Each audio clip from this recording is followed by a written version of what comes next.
ধীরু কাকা অনেকদিন থেকে বলছেন, তাই ভাবছি এবার পুজোর ছুটিটা লখনৌতেই কাটিয়ে আসি। ফেলুদা যেতে পারে না আমাদের সঙ্গে? ফেলু তো আসতেই পারে, কিন্তু ও যে নতুন চাকরি নিয়েছে, ছুটি পাবে কি? 58-এ গেছিলাম ক্রিকেট খেলতে, জায়গাটা নিহাত ফেলনা নয়। বড়া ইমাম বড়ার ভুলভুলাইয়ার ভেতরে যদি ঢুকিস তো তোর চোখ আর মন একসঙ্গে ধাঁধিয়ে যাবে। নবাব বাদশাহের কি ইম্যাজিনেশন ছিল। তুমি ছুটি পাবে তো? আর শুধু ভুলভুলাইয়া কেন, গোমতী নদীর ওপর মাঙ্কি ব্রিজ দেখবি, সেপাইদের কামানের গোলায় বিধ্বস্ত রেসিডেন্সি দেখবি। রেসিডেন্সি আবার কি? সেপাই বিদ্রোহের সময় গোরা সৈনিকদের ঘাঁটি ছিল ওটা। কিচ্ছু করতে পারেনি, ঘেরাও করে গোলা দিকে ঝাঁঝরা করে দিয়েছিল সেপাইরা। 2 বছর হলো চাকরি নিয়েছে ফেলুদা, কিন্তু প্রথম বছর কোনো ছুটি নেয়নি বলে 15 দিনের ছুটি পেতে ওর কোনো অসুবিধে হলো না। ফেলুদা আমার মাসতুতো দাদা। ওকে কেউ কেউ বলে আত পাগলা, কেউ বলে খামখেয়ালি, আবার কেউ কেউ বলে কুঁড়ে। আমি কিন্তু জানি ওই বয়সে ফেলুদার মতো বুদ্ধি খুব কম লোকের হয়। ও ভালো ক্রিকেট জানে, প্রায় 100 রকম ইনডোর গেম বা ঘরে বসে খেলা জানে, তাসের ম্যাজিক জানে, একটু একটু হিপনোটিজম জানে, ডান হাত আর বাঁ হাত 2 হাতেই লিখতে জানে। কিন্তু ফেলুদার যেটা সবচেয়ে আশ্চর্য ক্ষমতা, সেটি হলো ও বিলিতি বই পড়ে আর নিজের বুদ্ধিতে দারুণ ডিটেকটিভের কাজ শিখে নিয়েছে। ও হলো যাকে বলে শখের ডিটেকটিভ। তোর কাকার বুঝি বাগানের শখ? তুমি কি করে জানলে? উনি পিছন ফিরলে দেখবি ওর ডান পায়ের জুতোর গোড়ালির পাশ দিয়ে একটা গোলাপ পাতার ডগা বেরিয়ে আছে, আর ডান হাতের তর্জনীটায় দেখ টিনচার আয়োডিন লাগানো। সকালে বাগানে গিয়ে গোলাপ ফুল কাটার ফল। স্টেশন থেকে আসার পথে বুঝলাম লখনৌ শহরটা আসলে খুব সুন্দর। গম্বুজ আর মিনারওয়ালা বাড়ি দেখা যাচ্ছে চারদিকে, রাস্তাগুলো চওড়া আর পরিষ্কার। মোটর গাড়ি ছাড়াও 2টো নতুন রকমের ঘোড়ার গাড়ি চলতে দেখলাম, তার একটা টাঙ্গা আর অন্যটা এক্কা। ধীরু কাকার পুরনো শেভরোলে গাড়ি না থাকলে আমাদের হয়তো ওরই একটাতে চড়তে হতো। এখানে না এলে কি বুঝতে পারতে শহরটা এত সুন্দর? ভুলভুলাইয়ার কথাটা জিজ্ঞেস কর। আচ্ছা ধীরু কাকা, ভুলভুলাইয়া কি জিনিস? দেখবে দেখবে সব দেখবে। ভুলভুলাইয়া হলো ইমামবাড়ার ভেতরে একটা গোলক ধাঁধা। নবাবরা তাদের বেগমদের সঙ্গে লুকোচুরি খেলতেন ওই গোলক ধাঁধায়।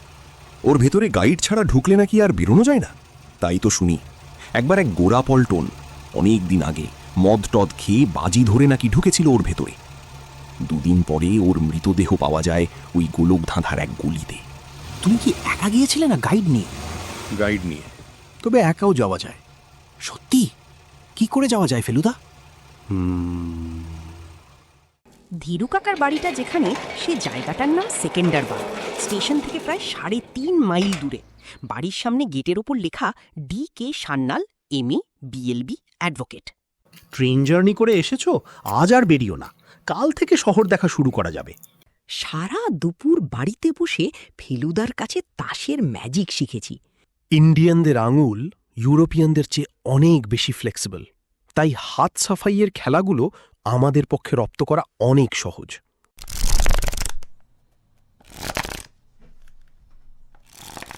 বিকেলে যখন ধীরু কাকার বাগানে ইউক্যালিপটাস গাছটার পাশে বেতের চেয়ারে বসে চা খাচ্ছি, তখন গেটের বাইরে একটা গাড়ি থামার আওয়াজ পেলাম। ফেলুদা না দেখেই বলল, fiat.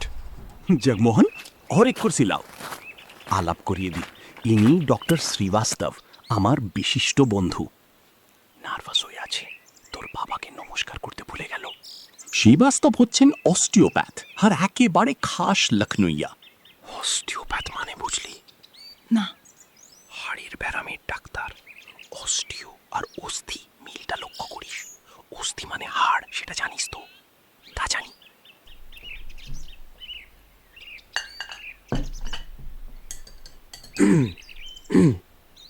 I am so sorry. আজ যেন তোমায় একটু বলে মনে হচ্ছে।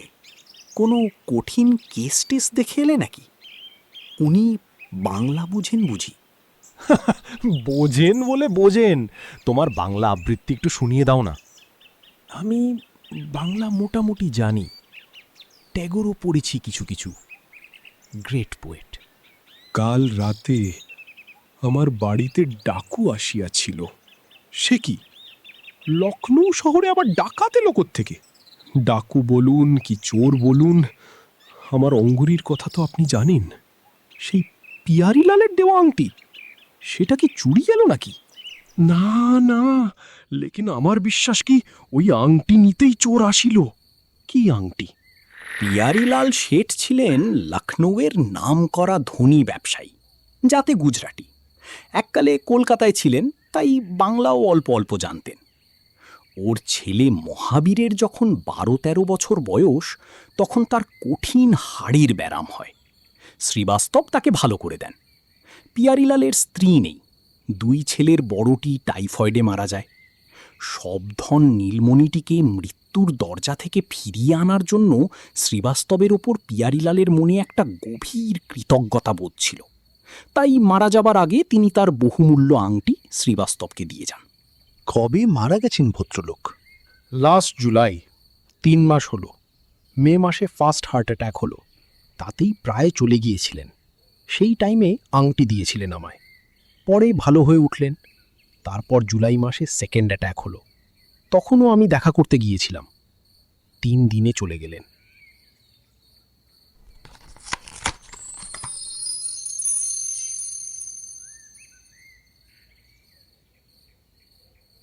দেখে তো মনে হয় জিনিসটা পুরনো।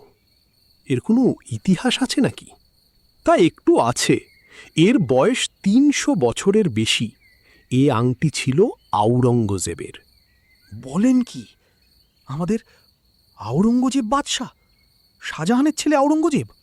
হ্যাঁ, তবে আওরঙ্গজেব তখনও বাদশাহ বনেননি, গদিতে শাহজাহান। সমরকন্দ দখল করবেন বলে ফৌজ পাঠাচ্ছেন বারবার, আর বারবার ডিফিট হচ্ছে। একবার আওরঙ্গজেবের আন্ডারে ফৌজ গেল। আওরঙ্গজেব মার খেলেন খুব, হয়তো মরেই যেতেন। এক সেনাপতি সেভ করল। আওরঙ্গজেব নিজের হাত থেকে আংটি খুলিয়ে তাঁকে দিলেন। বাবা, এই যে একেবারে গল্পের মতো। হ্যাঁ, আর পিয়ারিলাল ওই আংটি কিনলেন ওই সেনাপতির এক বংশধরের কাছ থেকে, আগ্রাতে। দাম কত ছিল তা পিয়ারিলাল বলেননি, তবে that big stone is diamond. আমি যাচাই করিয়ে নিয়েছি। বুঝতেই পারছেন কত দাম হবে। কমপক্ষে 1,02,000। আওরঙ্গজেব না হয়ে যদি জাহান্নাম খাঁ হতো, তাহলেও 1,00,000 হতো নিশ্চয়ই। তাই তো বলছি, কালকের ঘটনার পর খুব আপসেট হয়েছি। আমি একেলা মানুষ, রুগী দেখতে হামেশাই বাইরে যাচ্ছি। একবার ভেবেছিলাম কি কোনো ব্যাংকে রাখিয়ে দিই। তারপর ভাবলাম, এত সুন্দর জিনিস বন্ধু বান্ধবকে দেখিয়েও আনন্দ, ওই জন্যেই তো রেখে দিলাম নিজের কাছে। অনেকে দেখেছেন ও আংটি? মাত্র 3 মাস হলো তো পেলাম, আর আমার বাড়িতে খুব বেশি কেউ তো আসে না। যারা এলেন বন্ধু লোক, ভদ্রলোক, তাঁদেরই দেখিয়েছি। চলুন ভেতরে গিয়ে বসা যাক, ব্যাপারটা নিয়ে একটু ভাবা দরকার।